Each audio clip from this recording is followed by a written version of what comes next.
മംഗളവാർത്ത 3-ാം വ്യാഴം. വിശുദ്ധ മത്തായിയുടെ സുവിശേഷം 11-ാം അധ്യായം 16 മുതൽ 19 വരെയുള്ള വാക്യങ്ങളുടെ വിശകലനം. അപക്വമായ തലമുറ. യോഹന്നാന്റെ വ്യക്തിത്വത്തെക്കുറിച്ച് പറഞ്ഞുകൊണ്ടിരിക്കുന്ന യേശു തങ്ങളുടെ വാക്കുകൾ ഉൾക്കൊള്ളാൻ കഴിയാത്ത യഹൂദ ജനതയുടെ കാര്യഗൗരവമില്ലാത്ത അപക്വ മനസ്സിനെ കുറ്റപ്പെടുത്തുന്ന ഭാഗമാണ് ഇന്നത്തെ പരിചിന്തന വിഷയം.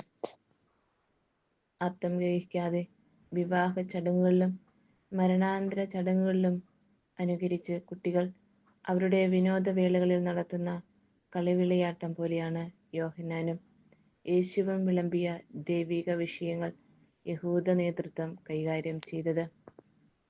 ആ കളികളിൽ കുട്ടികൾ കുഴലൂതും, പക്ഷേ നൃത്തം വയ്ക്കുകയില്ല. വിലാപഗാനം പാടും, പക്ഷേ മാറത്തടച്ച് കരയുന്നില്ല. മാനസാന്തരത്തെക്കുറിച്ചും നിയമപാലനത്തെക്കുറിച്ചും ഓർമ്മിപ്പിക്കാൻ വലുതും 4 ചെറുതുമായ 12 പ്രവാചകന്മാരെ ദൈവം ലോകത്തിലേക്ക് അയച്ചു. എന്നാൽ എല്ലാവരെയും അവർ നിരാകരിച്ചു, ചിലരെ കൊന്നുകളഞ്ഞു. അവസാനം സ്വന്തം പുത്രനായ യേശുവിനെയും അവന് വഴിയൊരുക്കുവാൻ യോഹന്നാനെയും അയച്ചു.